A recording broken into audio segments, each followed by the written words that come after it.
पहली बार हमास की सुरंग की तस्वीरें दुनिया के सामने आई हैं।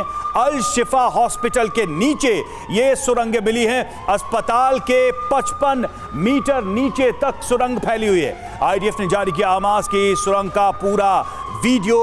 तो ये तस्वीरें हम आपके सामने रखेंगे, लेकिन हमास के इस टनल नेटवर्क, इस पूरे टनल के जाल को लेकर अब नए नए सबूत सामने आए हैं। ये देखिए, ये वो वीडियो है जिसे आईडीएफ ने जारी किया है और साफ इसमें नजर आ रहा है कैसे ये टनल का नेटवर्क बनाया गया था। इसको लेकर इजराइल की फोर्स आईडीएफ लगातार दावा करती रही है और जैसे जैसे अल शिफा अस्पताल की तलाशी बढ़ रही है, जैसे जैसे अल शिफा हॉस्पिटल में इजराइल की फोर्स दाखिल हो रही है, छानबीन चल रही है, वैसे वैसे इस तरह के टनल्स का पता चल रहा है। ये तस्वीर उसी टनल की लेटेस्ट तस्वीरें आपके सामने।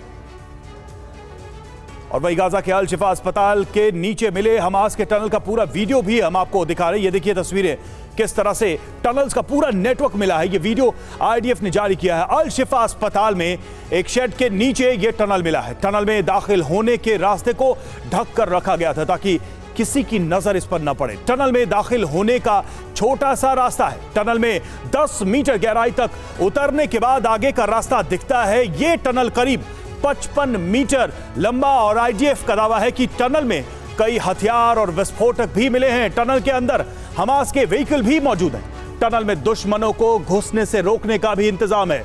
टनल में बेहद खास किस्म के सुरक्षा दरवाजे लगाए गए हैं और दरवाजे के पीछे फायरिंग होल बनाकर रखा गया है, जहां से हमास के लड़ाके खतरा महसूस होने पर दुश्मन पर फायरिंग कर सकते हैं। तो टनल की ये लेटेस्ट तस्वीरें सामने आई हैं और अल शिफा हॉस्पिटल को लेकर जो दावा किया जा रहा था आईडीएफ का, उन दावों को सही साबित करने के लिए दुनिया के सामने इन तस्वीरों को रखा है।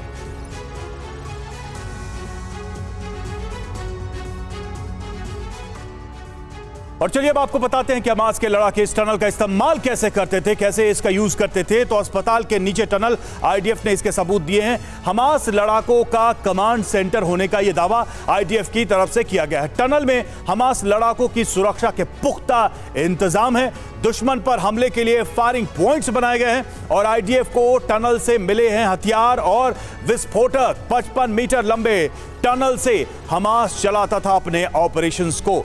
तो ये जानकारी दी गई है आईडीएफ की तरफ से, ये साझा किया गया है वीडियो आईडीएफ की तरफ से। हमारे साथ इस वक्त मेजर जनरल ध्रुव कटोच जुड़े हुए हैं, रक्षा विशेषज्ञ, और साथ ही योगेश गुप्ता, पूर्व राजदूत, हमारे साथ जुड़े हुए हैं। ध्रुव सर, पहला सवाल तो यही, टनल्स को लेकर जो दावे आईडीएफ ने किए और जो सबूत अभी तक रखे हैं कि हॉस्पिटल्स के इर्द गिर्द नीचे टनल्स का नेटवर्क और अल शिफा जैसे बड़े अस्पताल का इस्तेमाल एक कमांड सेंटर की तरह किया जा रहा था, जो सबूत हैं उनको देखकर आपका एनालिसिस क्या है?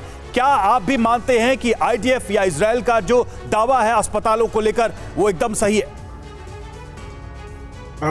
धन्यवाद रवि जी। देखिए, इजराइल तो बहुत समय से, इस साल से नहीं कई सालों से ये बोल रहा है कि हमास जो है उन्होंने सुरंग बनाई है और बनाए भी ऐसी जगह पर कि हॉस्पिटल्स के नीचे, मस्जिदों के नीचे और स्कूल्स के नीचे, ताकि अगर इनके ऊपर एक्शन हो तो सिविलियंस मरेंगे और फिर हमास पूरे विश्व के सामने ये कह सकेगा कि इजराइल एक टेररिस्ट स्टेट है। अभी इसमें तो साफ जाहिर हो गया क्योंकि इजराइल की सेना वहां पहुंच गई है और ये सबूत कोई इनकार नहीं कर सकता है। मुझे कोई शक नहीं है कि ये जो कार्रवाई हमास कर रही है, पूरा ह्यूमन राइट्स वायलेशन इजराइल नहीं, ये हमास कर रहा है और दुनिया को इसको नोट करना चाहिए। इजराइल को पूरा हक है जीने के लिए और जिस प्रकार से 7 अक्टूबर को हमास ने सिविलियंस का कत्ल किया है, मैं समझता हूं कि जब तक ये हमास के सैनिक उधर रहेंगे, इजराइल ने सही फैसला लिया है। सिर्फ एक मिनट, इजराइल ने सही फैसला लिया है कि ये जंग तभी समाप्त होगा जब आखिरी हमास का जो सोल्जर है उसको मार दिया जाए। रवि जी, बिल्कुल, हमास ने बार बार हमास के इस एक्शन को लेकर बार बार इजराइल की तरफ से, नेतन्याहू की तरफ से ये दोहराया गया है कि जब तक हमास का खात्मा नहीं होता यह ऑपरेशन नहीं रुकेगा। यहां कोई गुंजाइश नजर नहीं आ रही है।